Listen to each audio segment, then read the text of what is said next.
and welcome to Open Up and Say Ha! Stories from underneath the paper gown. Hi, Ellie. How you doing? Hi, Julia, I'm good. How are Hi. you? You know, living my life. What can I That's say? all we can do is live Yeah. it. Yeah. Got any good stories from this week? Any good, like, weird stuff going on with your body or medical?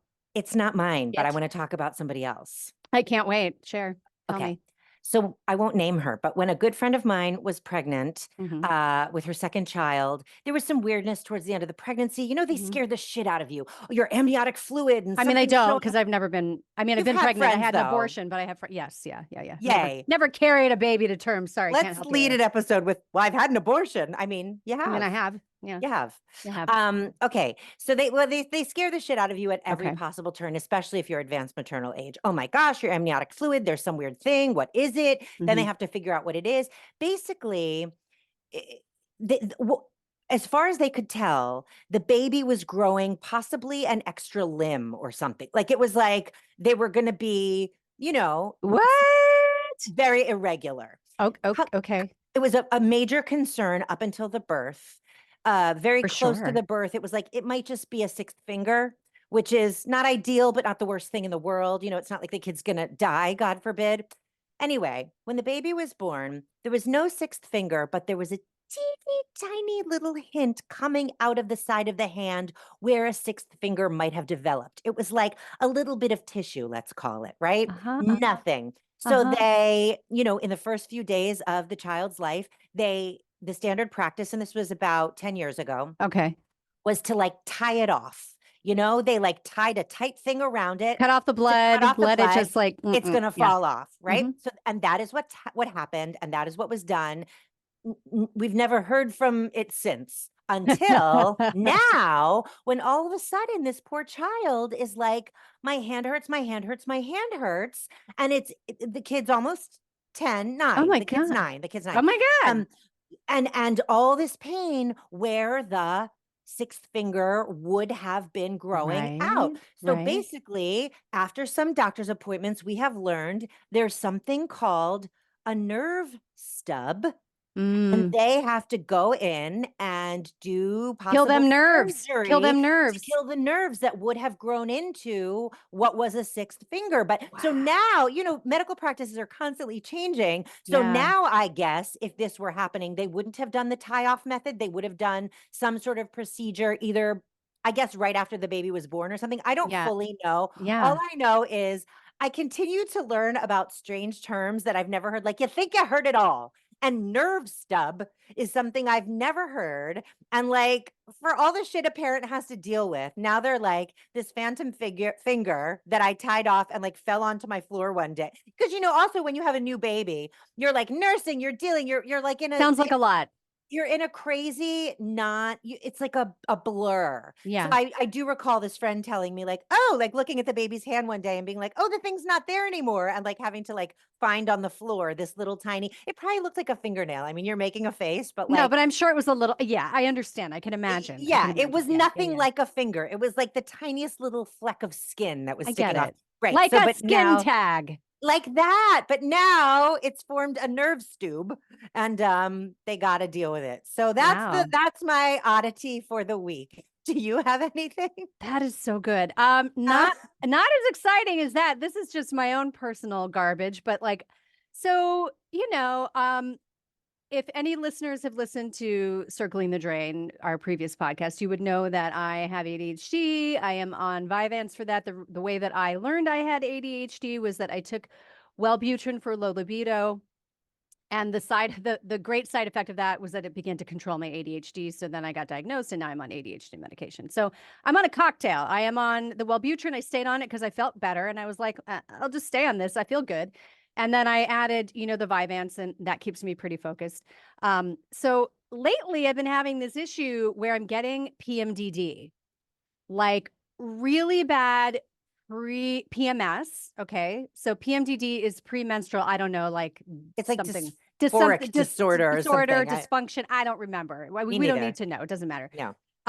And I was talking to my shrink and I was like, look, I'm getting really bad like PMDD, which is but really the way that it surfaces with me is like rage. I get like really crazy rage. And when you're like a health coach and a Pilates instructor, this is not a cool vibe to have, like, when you're treating people. Yeah. And I was like, I feel like we might need to do something about this. And so she was like, well, we can put you on like, a medication for this. And she was like, Zoloft, believe it or not, you can take intermittently. Like you don't have to take it every day to have Oh, effects. It's prescribed for PMTD and you can just take it for like whatever, the 3 days, 4 days, 5 days, whatever, before you get your period and then like stop taking it and blah, blah, blah. And I was like, I don't know, like I'm already on meds. Let's like give it a try and, see what happens. So I gave that a try. Ellie, no, just no. what Okay, here's happened? what happened. What Here's what happened? happened. What happened? So I started sweating profusely. I was having just a long hot flash, like all day, sweating profusely. Repetitive and intense diarrhea. Great. Great, all the fun things. And then anxiety went from like -1 to like 10 plus. Ah, Yeah. And I was like, this is great. This is really doing its job. This was one day, right?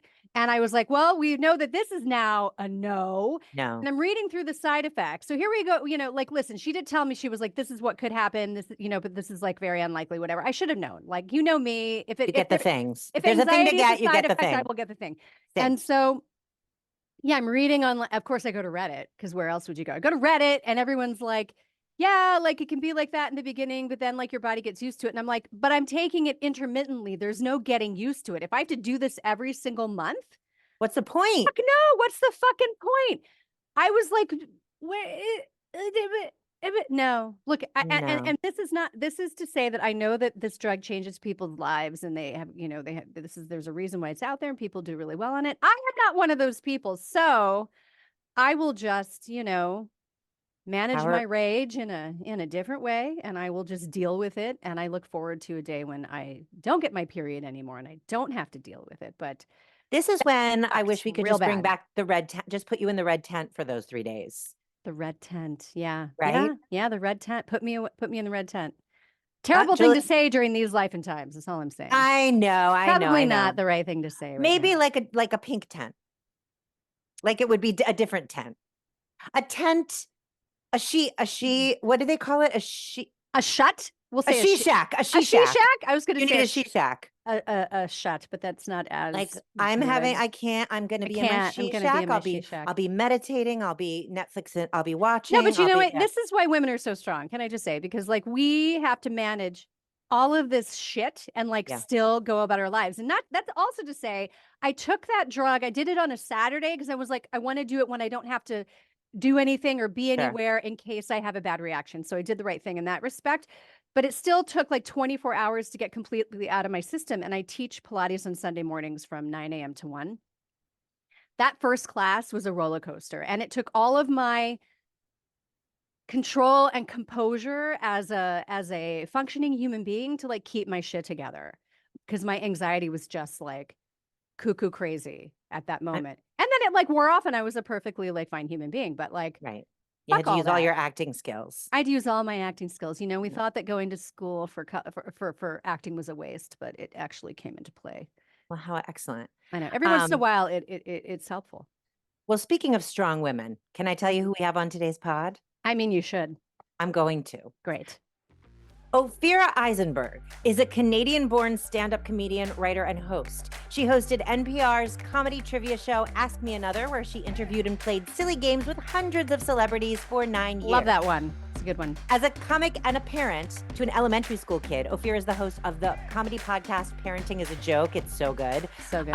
Where she talks to other comedian parents about how the hell they do it. Ophira is a regular host and teller with The Moth, and her stories have been featured on The Moth Radio Hour and in 2 of The Moth's best-selling collections, including the New York Times bestseller, How to Tell a Story, the essential guide to memorable storytelling from The Moth. We had Ophira on our last podcast, Circling the Drain. We're so excited to hear her intriguing medical stories. Let's get to it. Let's get to it.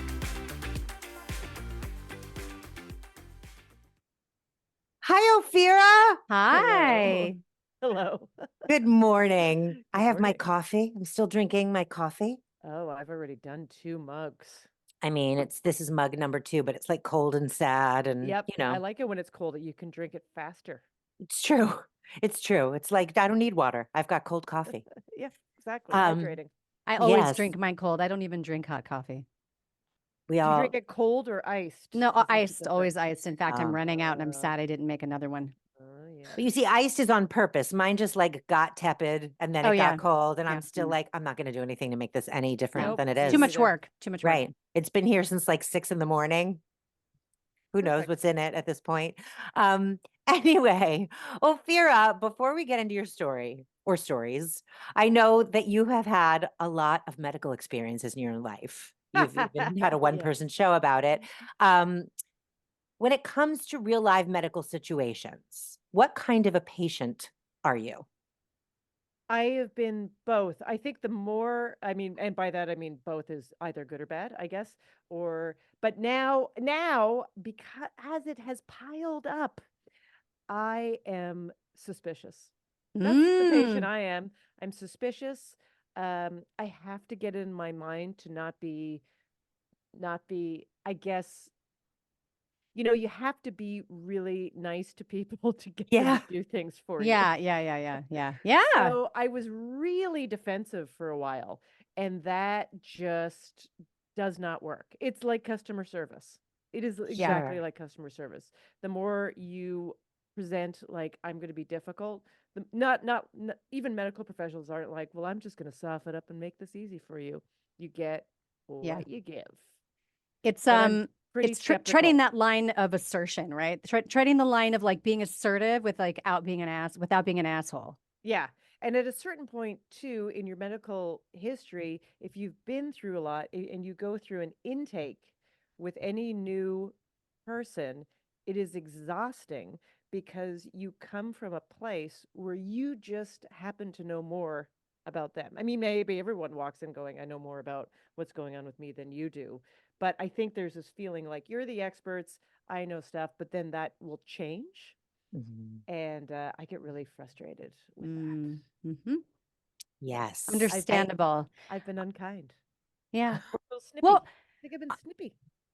there's like my GP's office that I go to now. I like my GP a lot, but I don't get to see her very often because they usually put me with the physician's assistant or the NP. Yes. And lately, they've been going through nurse practitioners like Kleenex. So I never know. So I'm like, I get rapport and I'm all Can't set with stand this that. one NP who I really like. And then she disappears. And listen, if they're coming and going, guess whose fault that is? Not theirs. That's You know what I'm saying? correct. So I'm just like, what are you doing to these people? Unless there's a program that I'm not aware of. You know what I'm saying? Like they just get people in and like that's what they do. It's like But your like, internship. I don't know, like but you get all like comfortable with somebody, and then you get a new person. Then you got to sit down and explain to them that you've had ulcerative proctitis since you were 17, and yes, you indeed have had a colonoscopy. And I know that I'm over 45, but I do not need one because I've had like 30. Right. Well, that's another thing is like I often say, I use these words all the time. I say, um, is this something I have to get or is it recommended? I say Hmm. that all the time. Are you That's a good saying that phrase. Yeah. mandatory or recommended? Mandatory, recommended. Usually they bring in someone else when you ask those questions. They're like, all right. But and also to that point, things are, everyone's on a different computer system now. No one is, very rarely are people writing down pen and paper. I Mm-hmm. happen to go to a GP that still works in that, and that's his mind, and I love it. But most of the time, you're dealing with a medical practitioner, nurse practitioner who's entering things into an application that I am assuming there's a bazillion different companies selling these medical applications. So they're all different. And recently, when I was talking to a doctor and they told, or sorry, nurse practitioner putting in my intake, and they said, okay, prior surgeries, and they're on their little keyboard ready to go, and I'm listing mine off, and they said to me, well, I don't really see these in the drop down menus, so where do you think I should put them? And I was like, notes? You're like, why are you asking me? Why are But you also- asking me? And why weren't they in there already? Yeah, well, there's nothing in there Oh. already. There's Oh. never. There But never then is. then you just go, oh, this is how it all starts falling apart, Yeah. right? Yes. Because there's an Yes. automated thing these people have to pick drop down menus from that hasn't been populated to every individual, and then there's no Sure. other space, and you're just like, oh, cool. I love that you had a suggestion though. Notes. Notes? Notes. Is there a notes? That's a Uh, great suggestion. The other thing too is that often they have to select your surgery or your illness from a drop down menu, and there's no option to like put it in manually. And so they'll be like, I don't really know what to call. I've had them do this. I don't really know what to call that. We're just going to call it this, and I'll just put it in as that. And I'm just I like, know. But You're it's like, not that. Is that what you want to do here? right okay. now? Yeah. This is maybe I find this hilarious, but it's kind of dark. My mother, who has since passed away, but she and I were at an appointment for her, and she was in pretty good health near the end. But we were at an appointment with a new doctor. You know, she was almost 90, and she had some health issues. Very good spirited woman, and the young nurse practitioner said, "Oh, is the standard questions, right? Is there any cancer running in your family?" And my mom goes, "Oh, yeah." And they go, "Oh, okay, ready to type. Which one?" And my mother goes, "All of them." Good for her. Every Everyone single one you can think riddled of. with cancer. There should riddled. be an option from the drop down menu that just says this, or all. All of All- them. Check all the of the box. above. All of Yeah. the above. Yeah. Ophira, you have a Yeah. story for us today. What's the title? I'm going to call it Radiology 101. Okay. Let's hear it. So I, on top of many other things, I also, when I was 40, I was diagnosed with early stage breast cancer. And yeah, so the way they treat early stage breast cancer is very similar to the way they treat all breast cancers. You have a choice between, well, I guess I had a choice, so that maybe says something. I had a choice between a double mastectomy, which would have been, in my mind, overkill because basically they found some fuzzy cells in one of my breasts, and that is considered something that they want to basically take out. Mm. So, but then they go, hey, if you don't want to do potential chemo, drugs, or radiation, you can just do a double mastectomy, and then you never have to think about it again. But from my point of view, that is a lot of tissue that we're just throwing out there, Just slicing right off. slicing right off. What Tits do in we the do? trash. Trash tits. Tits in the trash. Trash. It's in the trash. tits. And now I've actually just, if anyone knows, now I realize that there are some surgeons that believe in something called breast preservation who strongly disagree with Yes. that Yep. point of view of looking at breast cancer.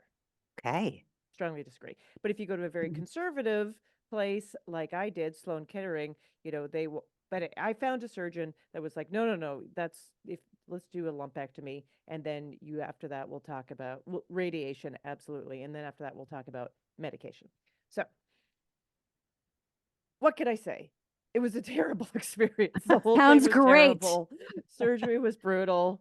I had to get 2 surgeries because the first one was not was effective, but then they thought they saw more with these incredible diagnostic machines.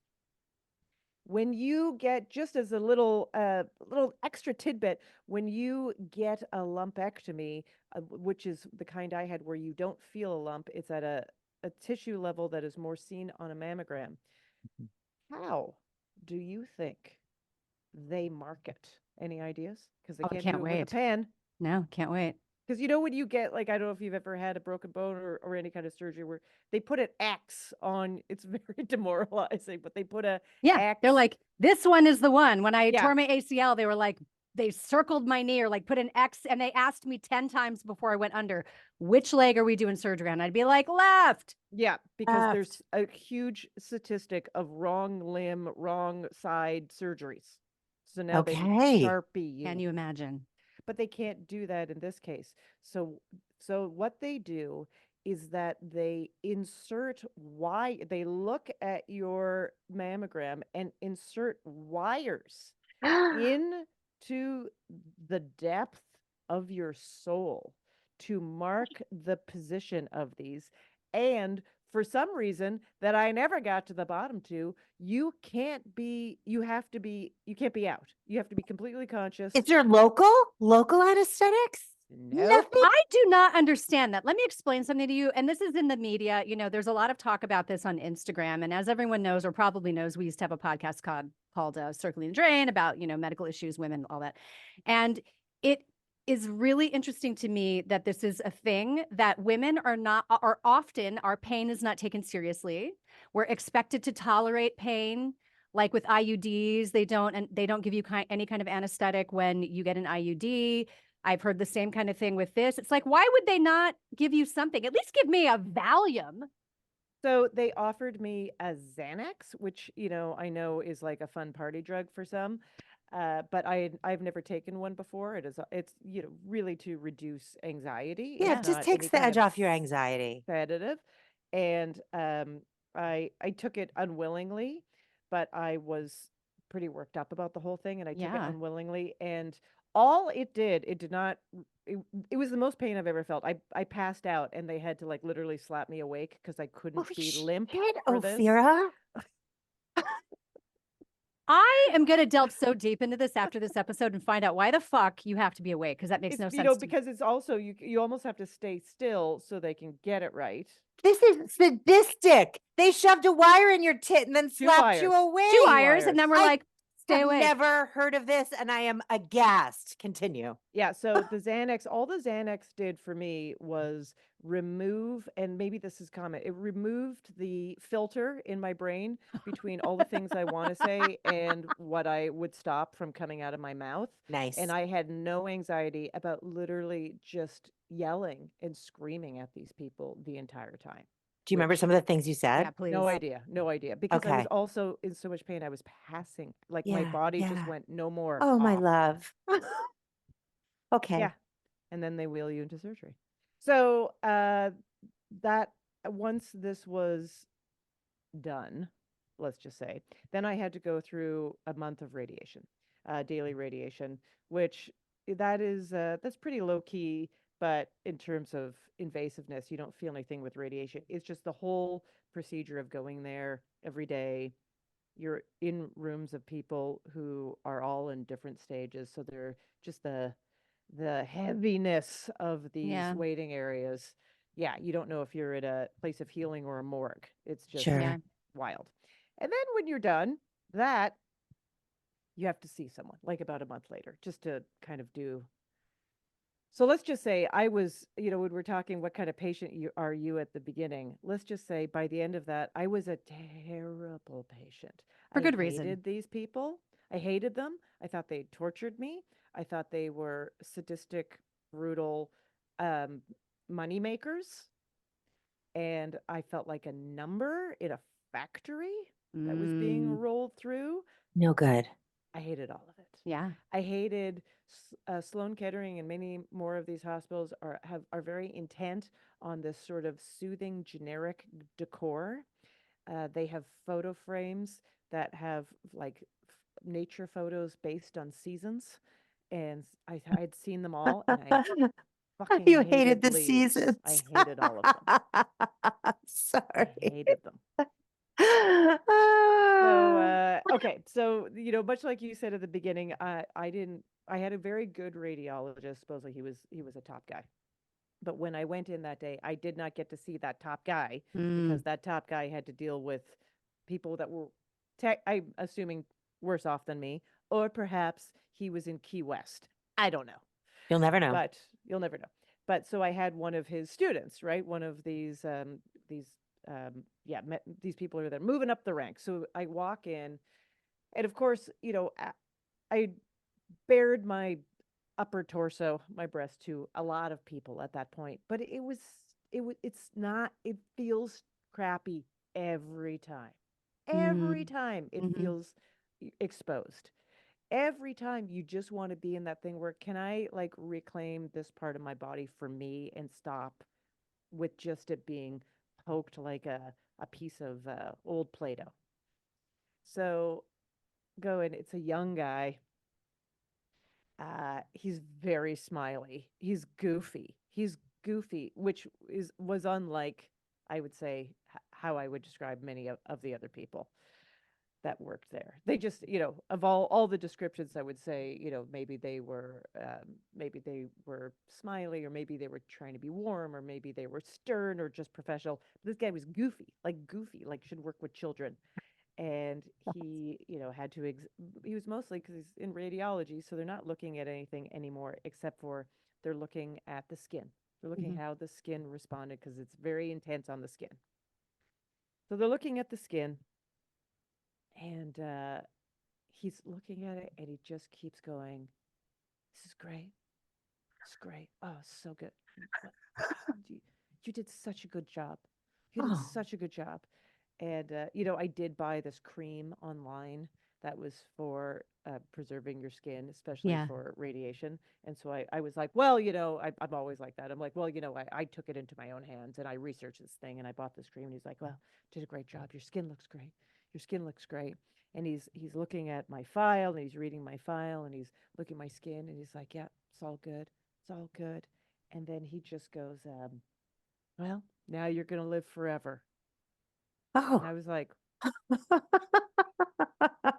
and just coming from where I was coming from, I was just like, excuse me? And he's like, he goes, yeah, your skin looks great. You're done with everything. And you know what? Now you're going to live forever. And I was so like, what the, how dare you? Fuck. How Yes. dare you? Like, how, after what I've been through, and that is, first of all, it's just like bullshit. And why are you saying that? And I'm not a child, and this isn't unicorn fantasy radiology world. And, nobody lives forever. And we don't, like, if anything, What I've an learned from this- irresponsible thing to say. Yeah, Right. I literally was like, should I record this? Because I guess I could start some sort of random suit on Yeah. you Like, if I was litigious.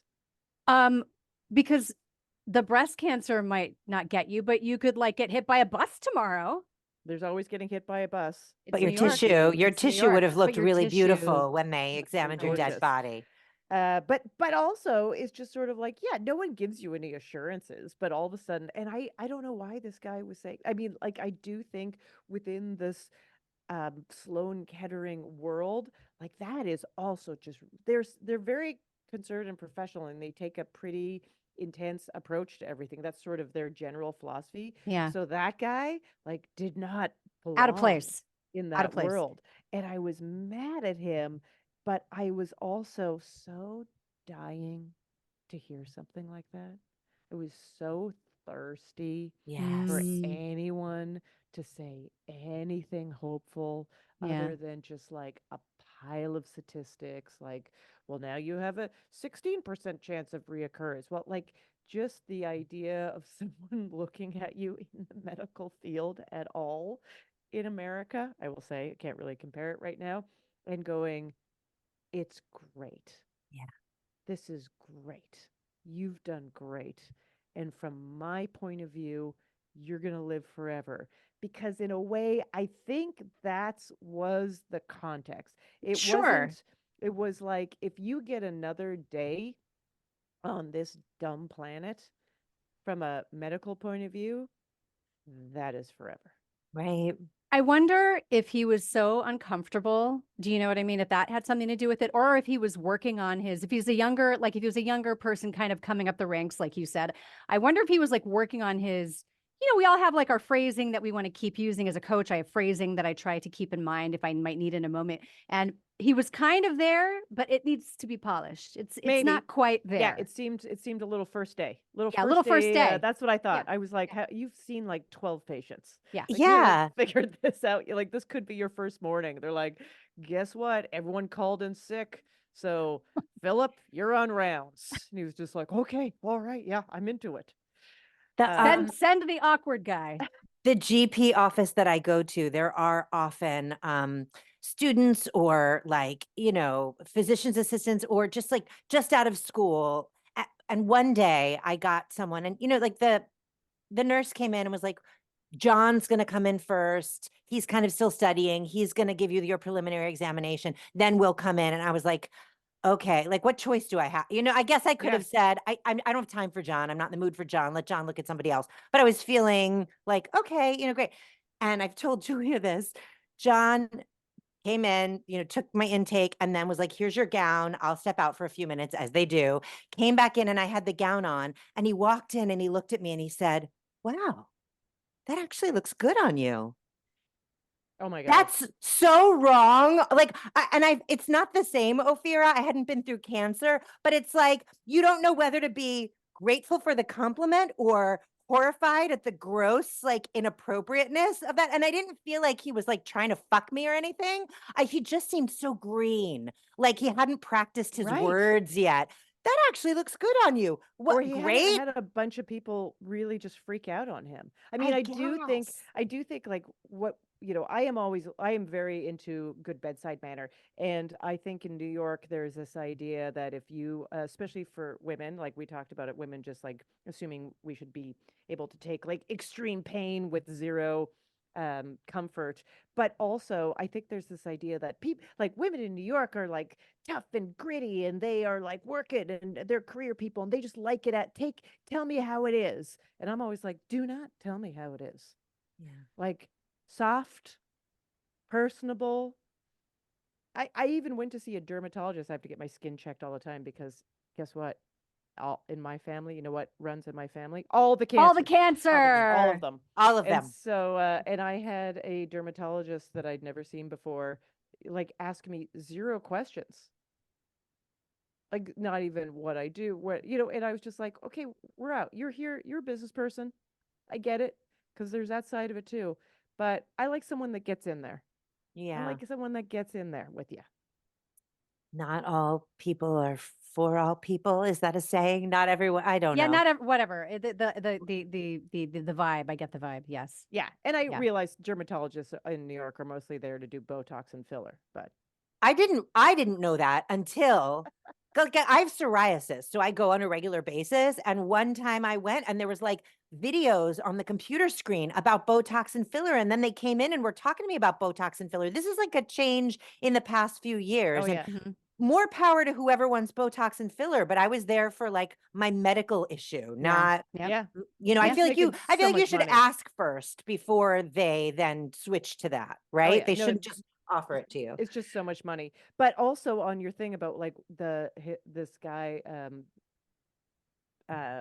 medical The student or Diane whatever. von Furstenberg wrap dress that I was Yeah, just suddenly being in like, that was wow, super hot. fantastic. Uh-huh. When I first went to see my OBGYN, she's in a practice with 4 different OBGYNs. And Mhm. because, babies That's my are, dryer, everyone. I don't know if you can hear that. My buzz around my oh, I dryer. can't No. hear it. No. I'm Oh, glad, thank I'm God. glad you have Okay. a dryer. Yeah. Just because, these practices, especially with babies, they can't tell who is going to be there when you go into labor. Yeah. So they have a few different So you people. meet everybody. So you meet everybody. And one woman I did not like, because also, I got pregnant after this whole breast cancer radiology. So I was still on pretty high alert. And I picked my OBGYN because she was like such, and is such a sweet, warm, easy to talk to doctor. I just loved her. But she had a Eastern European colleague who was a terrific doctor, but did not have a great bedside manner and Mhm. was pretty just like no filter, harsh, I felt. And I was so sensitive at the time because I was pretty like this was pretty much on the heels of that whole cancer radiology, everything. I was still healing mentally, and I had to see her, and I prepared a speech because I have these huge scars. I've got scars in my stomach. I've got the scars from the breast cancer. I've got these scars. And I said to her, listen, I'm going to get undressed.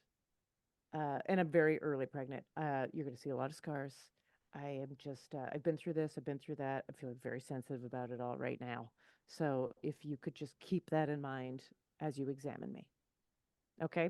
And let me tell you, from a patient vulnerability and just get assertion point of view, it was so challenging for me to get myself to even say that. Yeah. Yeah. And then she leaves. I put on the robe. She comes back in. She opens up my the front of it and literally goes, "Oh my God, life really ripped you up, didn't it?" The fuck? The fuck? It's What like, the fuck? what? Did I not just? And could I not be a top 10 on anyone's like interest list? Medically, my goal is to be like a total uninteresting case. Yeah. Yeah. That is my Yeah. goal. All You I don't wanna want to be, is we've never uninteresting. seen this before. No, and from We that don't know. perspective, It's not on the drop down menu. it's I've like had that so many times. It's like the 1%. I just would like a like different 1%. ignore altogether or say something nice. Yeah, Ignore altogether or say something nice. But It's you very had easy. prepared this bitch. I You had laid prepared your her. heart on the table and said, I feel sensitive. And she was like, look at Oh you. my Yeah, God. I know. She could have been thinking about her lunch. I don't know. She wasn't listening and she sucks. And I Yeah. hate her just like I you hate hate her. leaves. She's And as bad as leaves. And guess what? She was the one that Who delivered my delivered your baby. Oh my baby? God. Oh, the no! irony. Life. Oh, Yeah. yes. So she Oh did my good. goodness. She did a good job on that end. Good. I'm glad. She Thank didn't at any goodness. point during the birth make you feel like She an didn't go, oh asshole? my God, when she like opened up I the will say gown. this. No, all I remember is that my friend Emily Flake wrote this very funny book about having a kid, and at one point she hears two people in the background after her delivery saying, like two medical people just saying, that was one old dried up placenta, and it really stuck in her. And so, and I found out about this later, but have this is it's somewhat common to have a dried up placenta. It has nothing to do with age or anything. It's a possibility. It's just a Okay? medical thing that might happen. It's just a medical There's thing no, that might happen. yeah, There's no real correlation, and it's not even dangerous because at that point you're delivering your baby. Yeah. yeah. Yeah. So, but for whatever reason, when she told me that, not knowing the rest of it, I assumed it had to do with age. Mhm. And I was pregnant much older than she was, and much older than a lot of my friends. So in a state of delirium after I delivered, I did say to that OBGYN, was my placenta all old and dried up? And she held it up in the little bin they put it in, like it was a big red bloody hammerhead squid, and just went, no, it's beautiful. That's And what in she's that into. moment, she made up for all of it. Just kidding. Yeah, exactly. She's not into your scars, but your placenta. Yeah. Mwah, Gorgeous. chef's kiss. And she was like, do you want to take that home? And I was like, no, it's for you. It's my gift. Yeah. Yeah. Yeah. Have you Googled what people do with their You wanna- placentas? Have you ever Oh, I gone down know. that yeah. road? I've heard stories. Cook it up and eat it. I know people. Yeah. Yeah. But people I- have like babies who are like walking, who are still like attached to it. I feel like it's the wildest thing. Oh, this is for another episode. No judgment. Judgment. I'm Yeah, judging. I'm do it. judging. Judging Supposedly so hard. someone got in trouble for burying burying one of theirs under a tree in Prospect Park because human remains. as Yeah, it that's turns not out. your park. Right. It's not your backyard, people. It's a But public place. it's a nice steak for the squirrels.